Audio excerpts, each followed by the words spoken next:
ఆరాధన గురించి మన ధర్మశాస్త్రాలైన భగవద్గీత, బైబిల్, ఖురాన్ ఏమంటున్నాయో ఇప్పుడు చూద్దామా. ముందుగా భగవద్గీత 12వ అధ్యాయం 13, 14 శ్లోకాలలో అద్వేష్ట సర్వభూతానాం మైత్రః కరుణ ఏవచ నిర్మమో నిరహంకార సమదుఃఖ సుఖక్షమి సంతుష్ట సతతం యోగి యతాత్మ దృఢ నిశ్చయ మయ్యర్పిత మనోబుద్ధి యో మద్భక్త సమే ప్రియ. దీని భావం ఏమిటంటే, ఏ ప్రాణియందు ద్వేషభావము లేనివాడు, సర్వ ప్రాణులయందు స్నేహభావము కలిగినవాడు, కరుణ కలిగినవాడు, తనది అన్న మమకారము లేనివాడు, అహంకారము లేనివాడు, సుఖదుఖములయందు సమభావము కలిగినవాడు, సహనము కలిగినవాడు, ఎల్లప్పుడూ సంతృప్తి చెందినవాడు, నిత్యం భక్తితో ధ్యానం చేయువాడు, ఆత్మ నిగ్రహము కలిగినవాడు, దృఢ సంకల్పము కలిగినవాడు, మనస్సును మరియు బుద్ధిని నాకు అర్పించిన నా భక్తుడు నాకు ఎంతో ప్రియుడు. ఇక్కడ ఎన్ని విషయాలు చెప్పాడు ఒక్కసారి మనం పరిశీలన చేయాలి.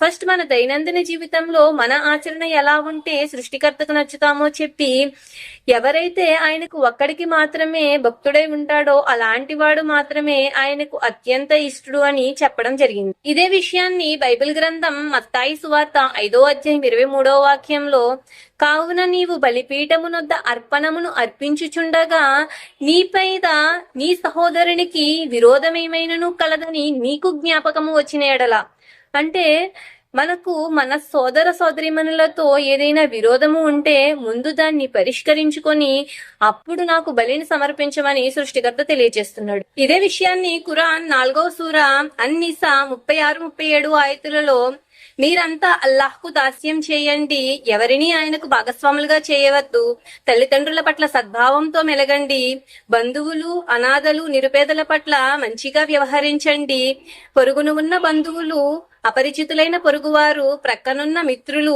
బాటసారులు, మీ ఆధీనంలో ఉన్న దాసదాసీ జనం పట్ల ఉదార బుద్ధితో వ్యవహరించండి, గర్వాతిశయంతో కన్ను మిన్ను కానని వారు, తమ గొప్పతనం గురించి విర్రవీగేవారు అంటే అల్లాహ్ ఇష్టపడడు అని గట్టిగా నమ్మండి. ఇంకా పిసినారితనంతో ప్రవర్తిస్తూ ఇతరులకు కూడా పిసినారితనాన్ని గరిపేవారిని, అల్లాహ్ తన అనుగ్రహంతో ఇచ్చిన దానిని దాచిపెట్టే వారిని కూడా అల్లాహ్ ప్రేమించడు. ఎంత గొప్ప అదృష్టం అనేది! ఈ 2 రకాల ఆరాధనలు చేస్తే ఆ సర్వలోకాల సృష్టికర్తకు ఇష్టలమైపోతాం. ఇలాంటి విషయాలు విని వదిలేయడం కాదు సుమా, ఈ విషయాల పట్ల ఆలోచన చేయాలి. మీరు ఆలోచిస్తారనే భావిస్తున్నాను.